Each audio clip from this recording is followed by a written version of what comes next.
Praise the Lord.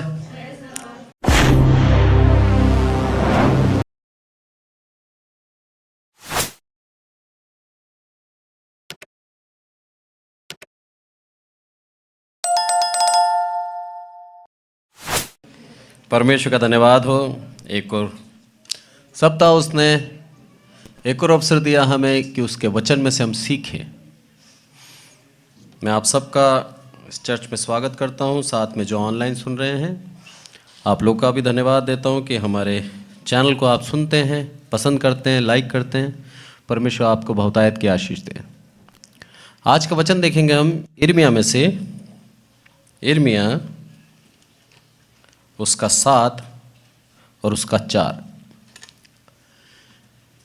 ये वचन सुबह सुबह मेरे को हमारे आर्क बिशप सर ने भेजा और परमेश्वर की अगुवाई हुई, मेरी इच्छा हुई कि इसी वचन में से आज हम सीखते हैं। कोई पढ़े? तुम लोग ये कहकर झूठी बातों पर भरोसा मत रखो, यही यहोवा का मंदिर है, यही यहोवा का मंदिर, यहोवा का मंदिर। धन्यवाद। यहाँ पर यिर्मयाह बोल रहा है यहूदियों से। क्या बोलता है? तुम लोग यह कहकर झूठी बातों पर भरोसा मत रखो, यही यहोवा का मंदिर है, यही यहोवा का मंदिर, यहोवा का मंदिर।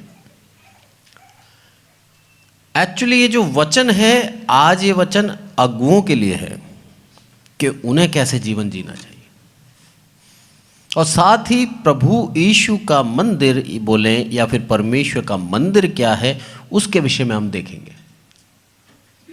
इस्राएलियों को पूर्ण रूप से विश्वास था कि जब तक ये मंदिर बना हुआ है हमारे यरूशलेम के अंदर, तब तक हम पे कोई विपत्ति नहीं आ सकती, क्योंकि परमेश्वर हमारे साथ है।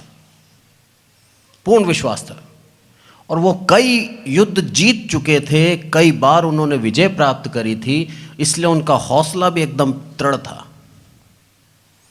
और उसी भ्रम में वो जी रहे थे कि अब हमें कोई नहीं हरा सकता, हमें कोई परेशान नहीं कर सकता, क्योंकि परमेश्वर हमारे साथ है। और उनको भ्रम मैंने इसलिए बोला क्योंकि उन्होंने अपने जीवन को बदल दिया। जब हमें लगता है कि हमारे पीछे कोई सपोर्ट है, ऑटोमेटिक हमारा काम करने का मन खत्म हो जाता है, ऑटोमेटिक हम वैसे चलना छोड़ देते हैं। मैंने कई जगह देखा है जहां माँ बाप सक्षम होते हैं वहां बच्चे बहुत कम कुछ कर पाते हैं, क्योंकि माँ बाप की हेल्प उनको हमेशा मिलती रहती है। पर जो माँ बाप सक्षम नहीं है उनके बच्चे बचपन से उस चीज को देखा है कि मैं मेहनत करके आगे बढ़ूं, और वो आगे बढ़ते भी हैं। इसलिए हमको ज़्यादा सपोर्ट मिल जाए तो भी हमारे लिए वो क्या है, दुखदाई है। यहां पर इनको पूर्ण रूप से सपोर्ट था परमेश्वर का। परमेश्वर इनसे प्रेम रखते हैं। परमेश्वर ने बोला तू मेरी निज प्रजा है और मैं तुझे कभी नहीं छोड़ूंगा, कभी ना त्यागूंगा। मैं धोखा देने वाला परमेश्वर नहीं हूं। और उन्होंने इनके साथ एक वाचा बांधी, एग्रीमेंट दोनों तरफ से। परमेश्वर ने बोला मैं ऐसा करूंगा, और इन लोगों की तरफ से था तुम एक शारीरिक चिन्ह लेना और मेरी आज्ञाओं के अनुसार अपने जीवन को चलाना, मूसा की व्यवस्था को मानना। इस एग्रीमेंट पे चल रहे थे दोनों। पर समय क्या हुआ, बीतता गया और ये एग्रीमेंट उनकी स्मरण से निकल गया, ये वाचा उनके स्मरण से खत्म हो गई एक तरफ से। क्योंकि परमेश्वर तो कल, आज और युगानुयुग एक सा है। वो आज तक हमें उसी वाचा के अनुसार प्रेम रखता है, उसी वाचा के अनुसार हमारा सुरक्षा करता है, उसी वाचा के अनुसार हमारी अगुवाई करता है। पर मनुष्यों के साथ क्या हुआ, वो चीज को स्मरण से हटा दिया उन्होंने। जब इस चीज को, इस आयतों को जब हम आगे पढ़ते हैं तो यिर्मयाह ऐसा क्यों कह रहा है वो चीज हमें समझ में आती है। क्यों ऐसा बोल रहा है कि यही यहोवा का मंदिर है, यही यहोवा का मंदिर है, यहोवा का मंदिर।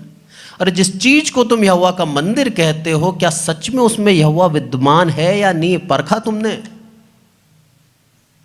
या फिर सिर्फ बिल्डिंग को देख के तुम बोलते हो कि ये यहोवा का मंदिर है?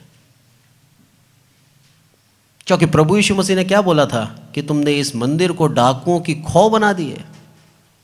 अब डाकुओं की खौ में आके तो परमेश्वर वास नहीं करेगा। चर्चेस बड़े बड़े हैं। आज के समय की अगर मैं बात करूं तो हमारे तो बहुत छोटी सी कलीसिया है, बहुत बड़े बड़े चर्चेस हैं। कल ही मैंने यूट्यूब पे एक देखा, एक इटली है, हाँ शायद इटली का एक देश बताया, इटली देश में एक जगह है, वहाँ पर बहुत बड़ा चर्च, बहुत बड़ा, हमारे सोचने से भी इतना बड़ा चर्च बना रखा उन्होंने। पर यदि वहाँ के लोगों के मन के अंदर भी यही चीज़ है जो यहूदियों के अंदर थी, तो मैं आज उनके लिए भी कह सकता हूँ कि क्या वही यहोवा का मंदिर है। मीका 3:11 इसके अंदर साफ बताता है, वो उसके प्रधान घूस ले लेकर विचार करते हैं, याजक दाम ले लेकर व्यवस्था देते हैं। मेरी व्यवस्थाओं को बेच रहे हैं ये लोग। एक समय था, आपको शायद याद हो, पाप मुक्ति का एक लेटर बनाया था रोमन कैथलिक्स ने, और उनके पोप ने ये निकाल दिया था कि मैं साइन करके उस पाप मुक्ति लेटर को जैसे ही दूंगा आपके सारे पाप मिट जाएंगे। 1800 की बात बता रहा हूँ मैं। और उसमें करना क्या था, आप जाओ, पैसा दो और वो लेटर लेके आ जाओ। हमें प्रभु यीशु मसीह से माफ़ी नहीं मांगनी, अब हमें उस पोप से उस लेटर को खरीदना है। इस चीज़ का विरोध करा था प्रोटेस्टेंट, वहाँ से आए। मसीह के बीच में जो हम अलग हुए ने, वो व्यक्ति का नाम प्रोटेस्ट, कुछ नाम मैं भूल रहा हूँ उसका, वहाँ से प्रोटेस्ट किया था कि ये व्यवस्था गलत है। प्रभु यीशु मसीह ऐसे माफ़ी नहीं देता, और किसी याजक के अधिकार में नहीं है किसी के पाप को माफ़ कर देना। विनती कर सकता है, होम बलि दे सकता है, पाप बलि चढ़ा सकता है, पर माफ़ तो परमेश्वर करेगा। उसने सिर्फ पैसा कमाने के लिए बोला एक लेटर बना देंगे हम, उस लेटर हेड के ऊपर लिख देंगे आपका नाम और आपके सारी गुनाह, और अब मैंने नीचे साइन कर दिया, आपके सब पाप क्षमा हो जाएंगे। कितना धोखे में जीवन जी रहा था सोचिए। और लोग बाग खुश हो गए जो अमीर थे, बोला 1 मिनट में पाप खत्म, अब हमें कुछ करने की जरूरत नहीं है। ये वही लोग हैं जिनके लिए विषय में लिखा हुआ है यहाँ पर। अरे ये घूस लेते हैं याजक, और दाम ले लेकर व्यवस्था दे रहे हैं। तुम्हें क्या चाहिए, उस अनुसार व्यवस्था बना दूंगा। बोला ऐसे लोग यदि हैं और उसके बाद तुम कहते हो कि यही यहोवा का मंदिर है, नहीं है यहोवा का मंदिर। यहोवा निकल गया यहाँ से, 3 बार बोला यही यहोवा का मंदिर, यही यहोवा का मंदिर, यहोवा का मंदिर। प्रभु यहाँ पर सिखाना चाहता है कि उस मंदिर के अंदर ना परमेश्वर है, ना प्रभु यीशु मसीह है, ना पवित्र आत्मा है, कुछ भी नहीं है यदि तुम ऐसा कार्य करते हो तो। आगे क्या बोलता है यहाँ पर कि तो भी और भविष्यवक्ता रुपये लेकर भावी कहते हैं। कैसी भविष्यवाणी सुननी है वैसी भविष्यवाणी देंगे। आज हम में और फिर अन्य जाति में फर्क क्या रह गया। वो भी पैसा लेके जो आप मर्जी चाहो बुलवा लो, और हम भी ऐसे ही हो गए कि जो मर्जी आ रही है वो बोलने को तैयार है परमेश्वर के नाम लेकर। सबसे बड़ी बात, प्रभु इसलिए नाराज है, बोला मेरा नाम क्यों घसीट रहा है, तेरे को बोलना है तू अपने हिसाब से बोल। पर हम परमेश्वर का नाम लेकर यूं कहते हैं कि प्रभु ने मेरे को अगुवाई करी है, प्रभु ने मुझे दर्शन दिया है और तुम्हारे घर के अंदर ऐसा ऐसा होगा।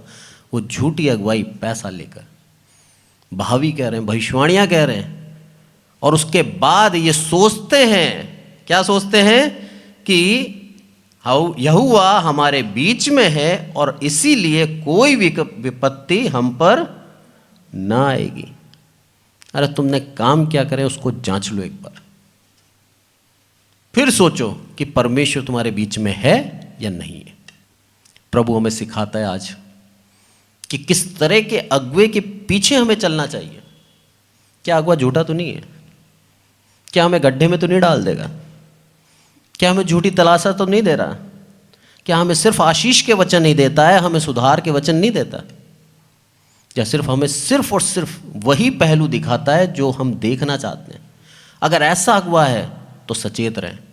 परमेश्वर का वचन कहता है, बोला फिर वो यहोवा का मंदिर नहीं है।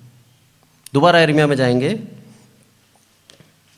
यहाँ पर मैं पढ़ता हूँ 5वीं आयत।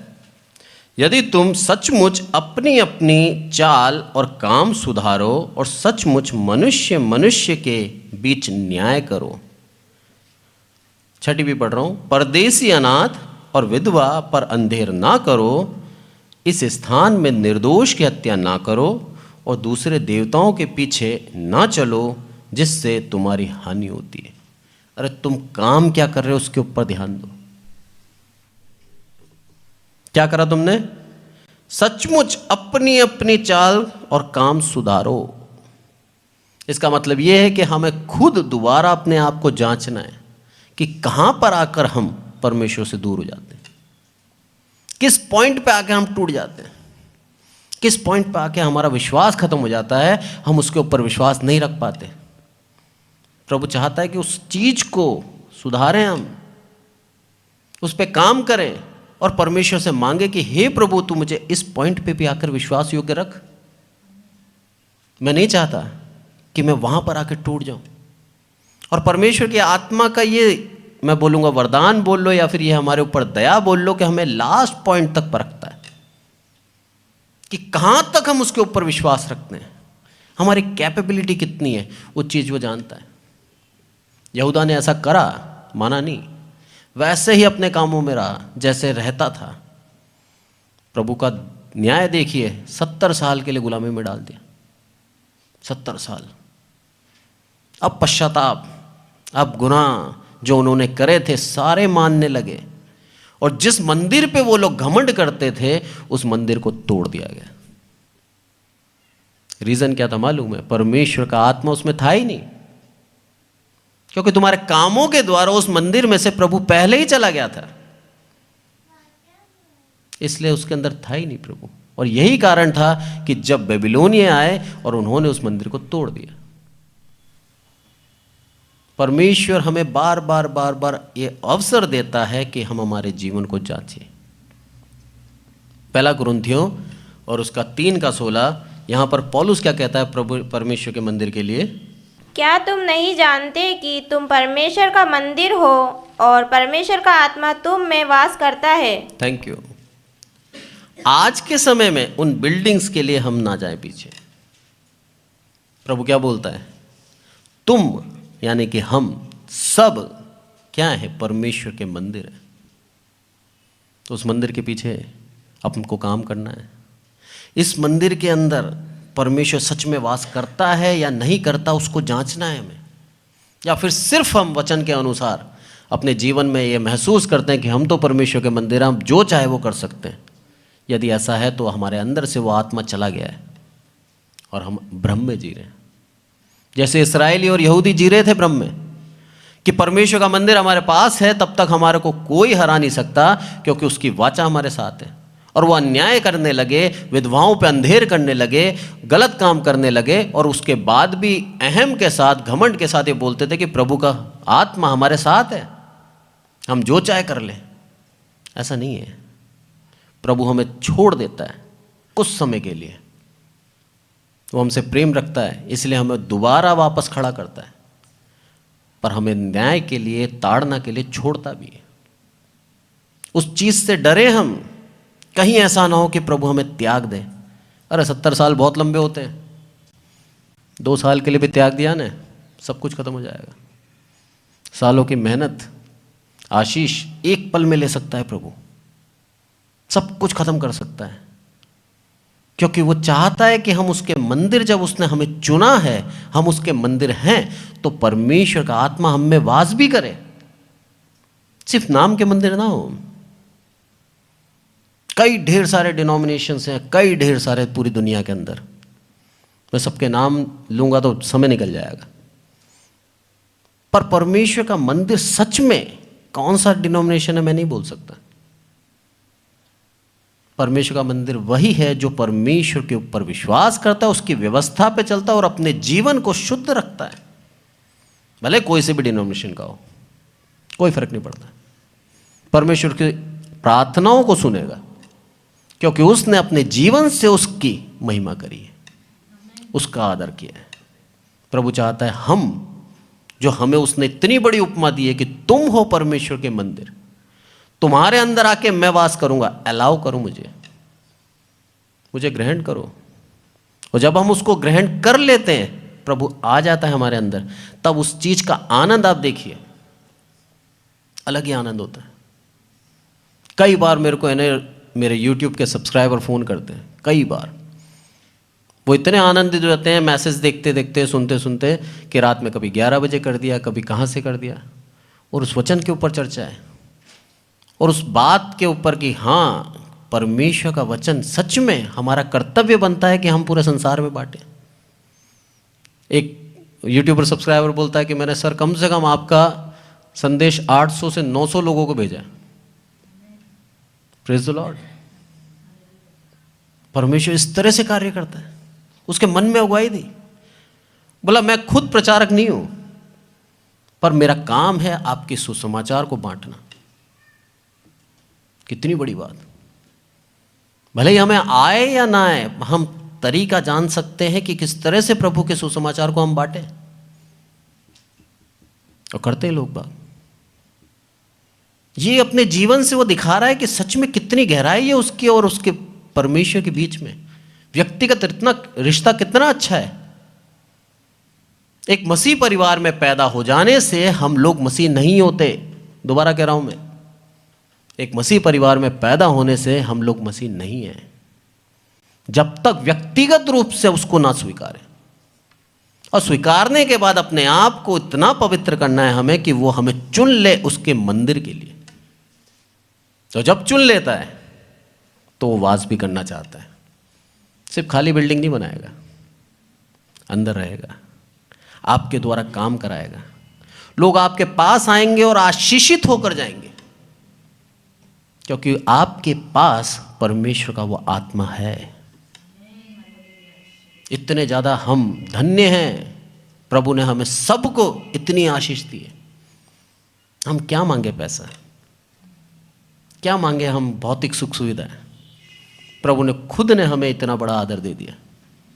सारे प्रभु के दास आप देखिए, जितने भी प्रभु के चेले थे, एक भी परमेश्वर का ऐसा कोई काम नहीं था जो नहीं कर पाया जब उनको आत्मा मिली। उसके बाद आत्मा ना मिलने से पहले अविश्वास के कारण वो नहीं निकाल पाए दुष्ट आत्मा, पर जब प्रभु यीशु मसीह ने उनको सहायक दिया, उनको मंदिर बना दिया, तो जितने उनके पास आते थे हर एक उद्धार पाके जाते थे।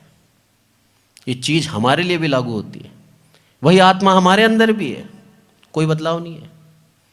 हम उसी विश्वास से मांगे, उसी विश्वास से प्रार्थना करें, तो सच में हम भी उतने ही बड़े कार्य कर पाएंगे, क्योंकि उसका वचन कहता है तुम मेरे से भी बड़े बड़े कार्य करोगे।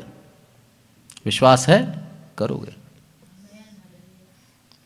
पहला पत्रस 2:5।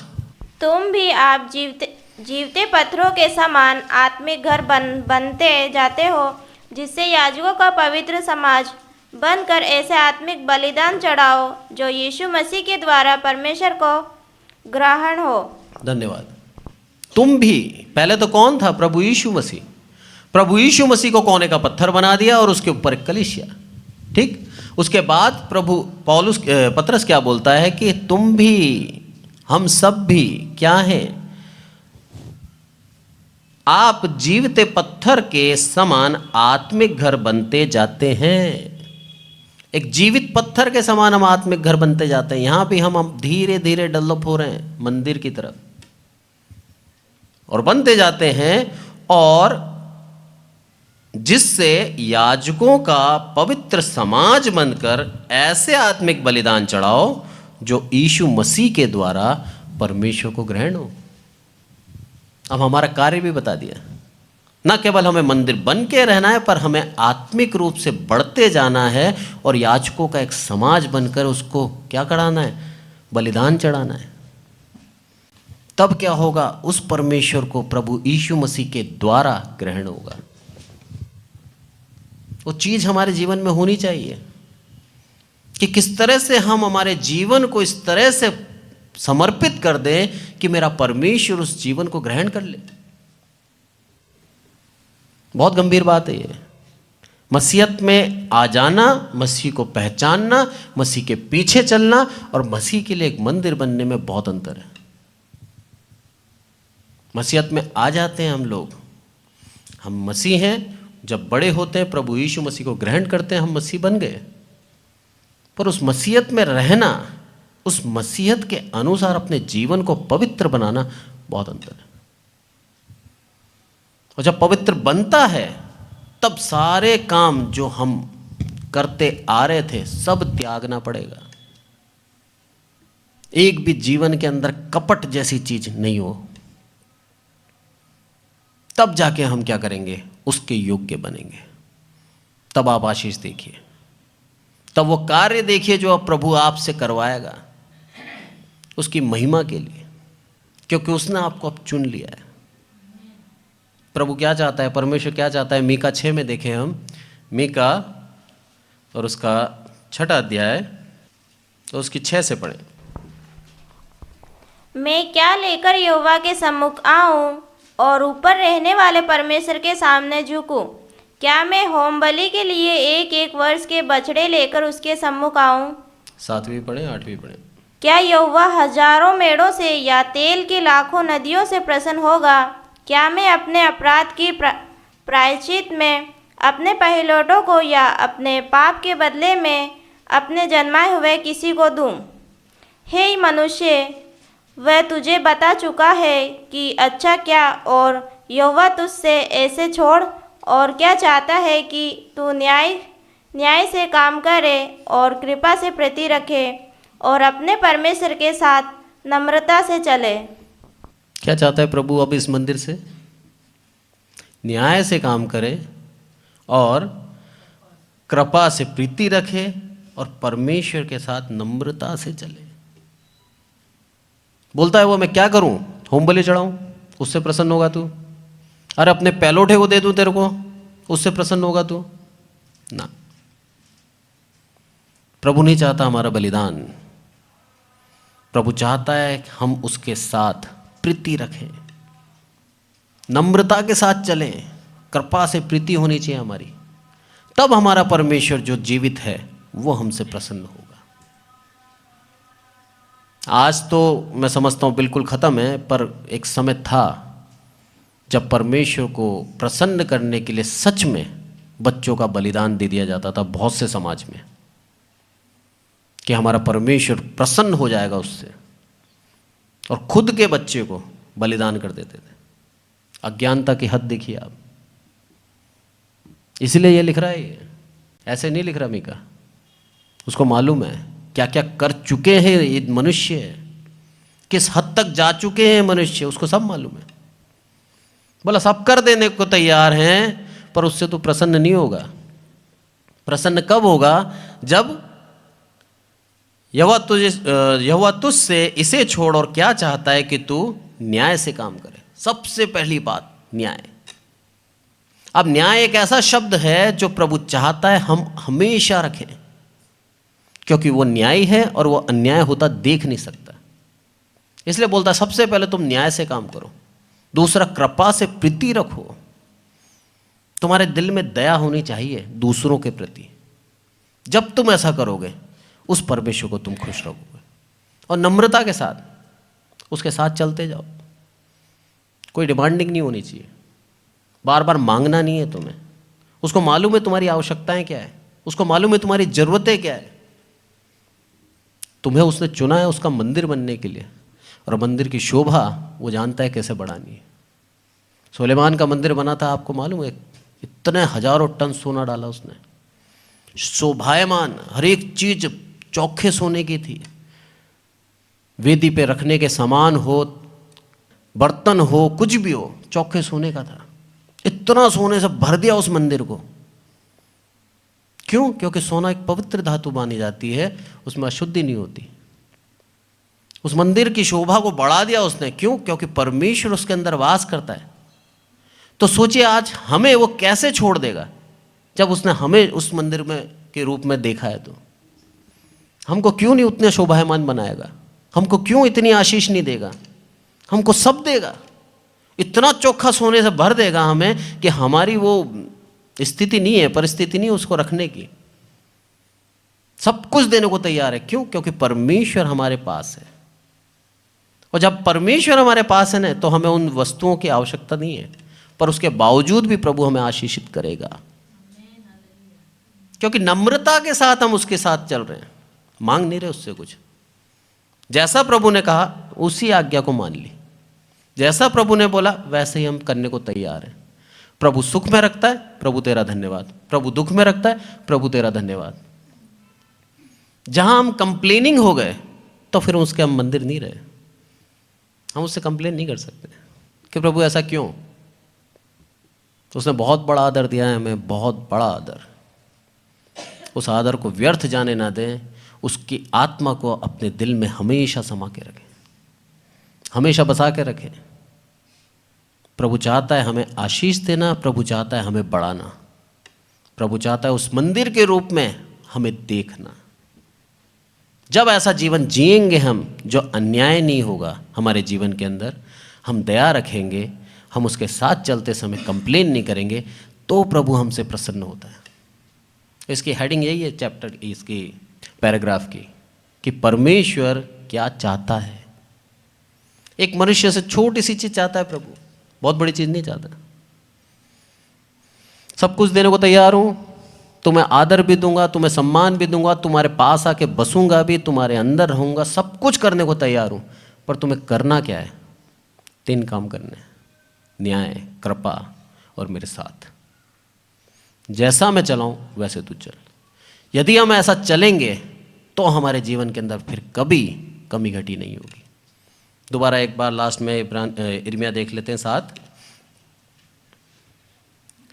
और इसका 10वीं आयत पढ़े। तो क्या ये उचित है कि तुम इस भवन में जा आओ जो मेरा कहलाता है, और मेरे सामने खड़े होकर ये कहो, हम छूट गए हैं कि ये सब घृणित काम करें। एक बार फिर बोला इर्मिया ने, अरे तुम आते हो, आके क्या बोलते हो? अब हम सब छूट चुके हैं कि सब घृणित काम कर लें हम, क्योंकि परमेश्वर का मंदिर, वो परमेश्वर की जो सुलेमान ने बनाया हमारे देश में। भला ऐसा करते हो तो प्रभु यीशु मसीह क्या बोलता है मत्ती 24:1 में? क्या करेगा वो इस मंदिर के साथ? जब यीशु मंदिर से निकल कर जा रहा था तो उसके चेले उसको मंदिर की रचना दिखाने के लिए उसके पास आए। दूसरी आयत भी पढ़े। उसने उनसे कहा, तुम ये सब देख रहे हो ना? मैं तुमसे सच कहता हूँ, यहाँ पत्थर पर पत्थर भी ना छूटेगा जो ढाया ना जाएगा। धन्यवाद। सब कुछ करने को तैयार है हमारे लिए, आगे से आगे योजना भी बनाता है, सब कुछ। पर उसके बावजूद भी यदि हम उसके मंदिर बन के ठहर नहीं पाते, उसके मंदिर रहकर हम सही जीवन नहीं जी पा रहे, तो उसकी चेतावनी भी है। बोला उस सुलेमान के मंदिर को जिसको बनाने में 20 साल लग गए, 20 साल से भी ज़्यादा लग गए, 48 साल। बोला इतने साल लगे थे उसको बनाने में, क्या बोल दूंगा? ढा दूंगा उसको, मैं ख़त्म कर दूंगा। मैं एक पत्थर के ऊपर पत्थर नहीं रहेगा। रीज़न क्या था? अरे जिसके लिए मंदिर बनाया था वो परमेश्वर का आत्मा उसमें नहीं है, तो मुझे उस मंदिर की भी जरूरत नहीं है। जब तक हम में उसका आत्मा है तब तक प्रभु यीशु मसीह हमसे कार्य करता है।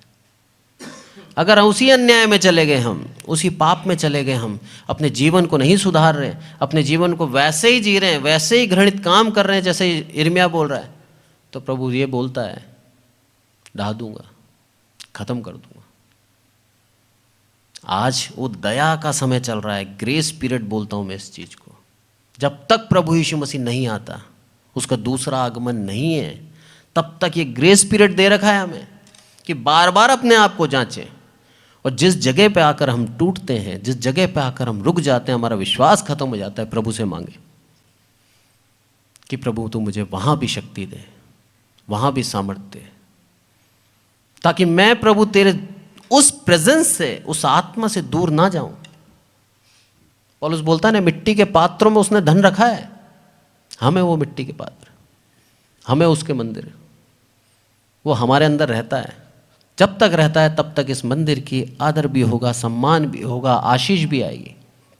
जैसे ही वो चला गया, ये मंदिर सिर्फ एक खंडर रह जाएगा, कुछ भी नहीं है इसके अंदर। प्रभु ढा देगा।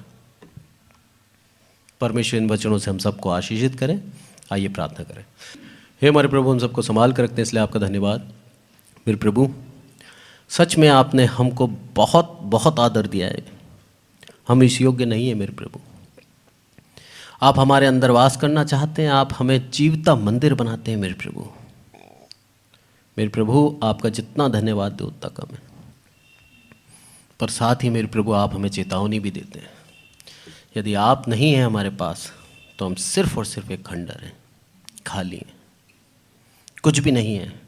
झूठी शान है, झूठी दिखावा है मेरे प्रभु। पर मेरे प्रभु, आपका आदर, आपकी महिमा हमारे जीवन से पूरी हो, यही हम चाहते हैं। हम इस्तेमाल करें ज़्यादा से ज़्यादा, ताकि आपके वचनों को बांट सकें मेरे प्रभु, आपकी सच्चाई को दुनिया को बता सकें मेरे प्रभु, और सबको ये बता सकें कि हाँ, एक प्रभु यीशु मसीह दुनिया में आए, ताकि हर एक व्यक्ति के पापों को उठा ले अपने ऊपर, और सलीब पर उन्होंने जान दी, ताकि मेरे प्रभु हम सब जीवित रहें और तीसरे दिन जी उठें। सिर्फ आपकी दया और आपकी करुणा हमें मेरे प्रभु देखते हैं ईश्वर। सारा आदर मान आपको देते हैं। इस वचन को आशीषित करना, जितनों ने सुना मेरे प्रभु सबके दिल में घर करे। और मेरे प्रभु, हर एक को मेरे प्रभु आपने चुना है, इसलिए आपका धन्यवाद देता हूँ। हम हमारी समझ से नहीं, पर आपकी इच्छा से अपने जीवन को चलाएं। आपका वचन कहता है कि नम्रता से आपके साथ चलें। वही मैं चाहता हूँ यहाँ बैठे हर एक विश्वासी के लिए, और जो ऑनलाइन सुनते हैं, हर एक व्यक्ति मेरे प्रभु नम्रता के साथ आपके साथ चले और आपकी इच्छा के अनुसार अपने जीवन को चलाएं। आदर महिमा आपको देते हैं मेरे प्रभु। हम घटें, आप बढ़ें। प्रभु यीशु मसीह के नाम से मांगते हैं, आमीन।